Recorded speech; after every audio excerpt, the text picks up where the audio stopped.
Have you ever wondered why, even after a life-changing spiritual realization, nothing in your day-to-day life seems to change? Maybe you catch a glimpse of something profound. Maybe you see who you really are beyond the old habits, or you finally understand the root of a lifelong pattern. And yet, life just keeps rolling on as if nothing happened. Well, this is quite a common experience on the spiritual path.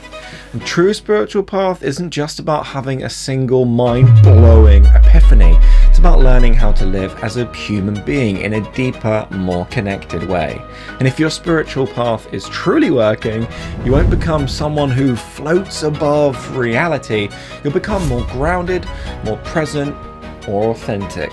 You'll feel part of the whole rather than separate from it. This is a state that we often call bliss, and it's that sense of union with all that is. But how do you get there?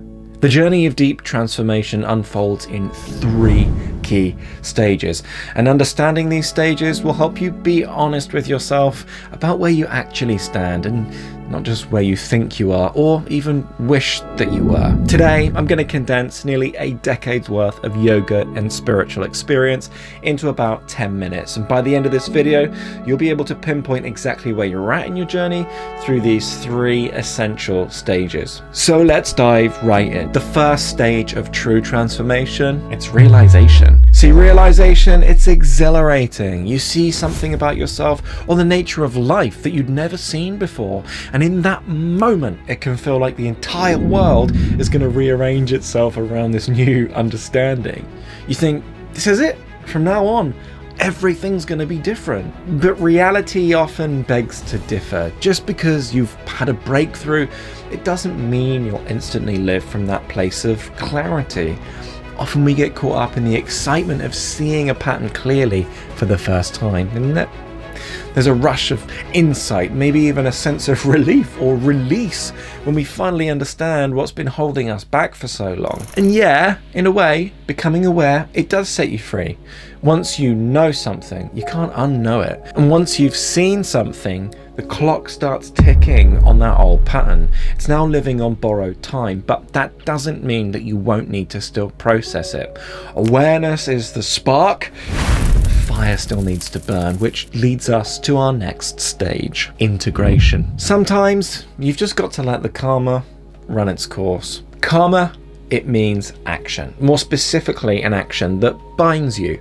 We often think of big issues like addictions and things like this, but there's also very subtle stuff, very subtle karmas, like the repetitive anxious thoughts that keep you feeling small or separate. Even subtler is the very act of identifying with the mind's narrative about me, which can bind you to a very limited self-image. See, integration is about satisfying the karma. It doesn't mean indulging in every single habit or giving in to every urge, but what it means is understanding that these karmic patterns, well, they have a certain momentum.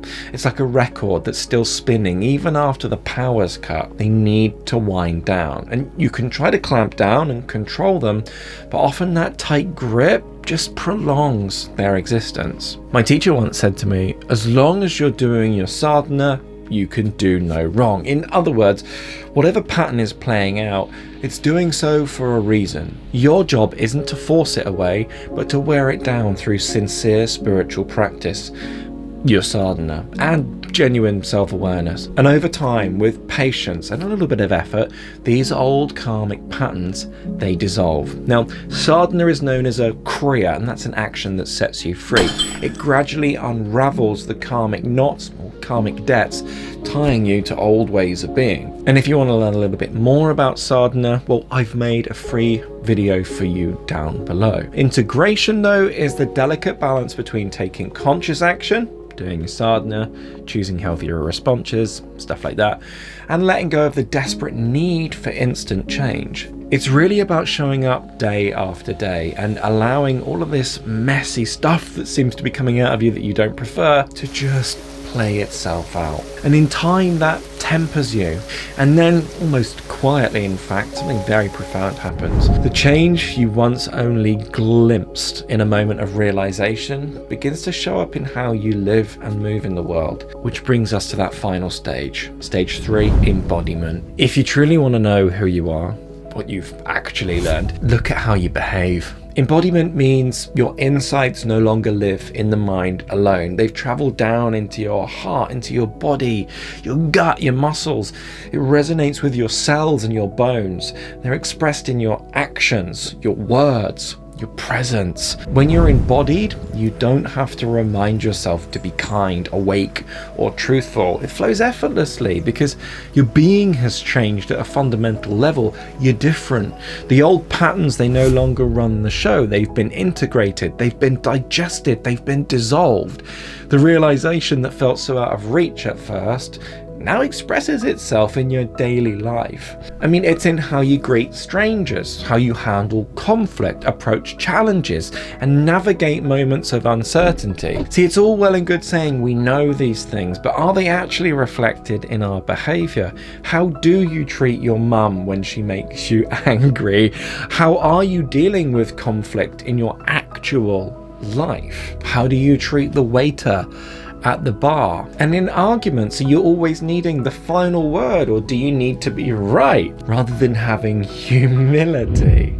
See, embodiment is the point where your inner and outer words, they align, they coalesce, they're the same. It's where theory becomes practice. It's where yoga becomes lived, and that's why we teach living yoga here. It's where that practice becomes a way of life.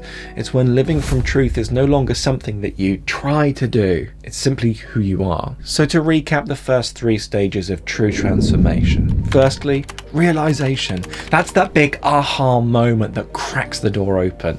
Then integration, the gradual wearing down of old karma through conscious practice, patience, and trust. Finally, embodiment. This is the final flowering, the final step where your new understanding shows up naturally in everything that you do.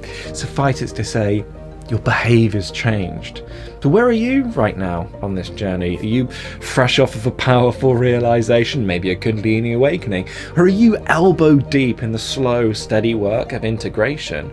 Or maybe you've actually begun to embody your insights and live them without effort? Well, wherever you are, know that each stage is actually vital on the path. You can't skip stages, so don't be discouraged if you're not embodying your truth yet. But with consistent practice, patience, and compassion towards yourself, you will no doubt move through these stages in your own time. If you want to accelerate that, do yourself now. See, this whole awakening stuff, it's quite confusing at times, isn't it? Mind sometimes questioning, have you had one? Haven't you had one? Especially if you've had a big realization. Awesome, but not been able to embody it yet can leave us in a bit of confusion. So I made a video to help you know if you've had an authentic awakening, and if you're intrigued by that, then you can watch that video right there.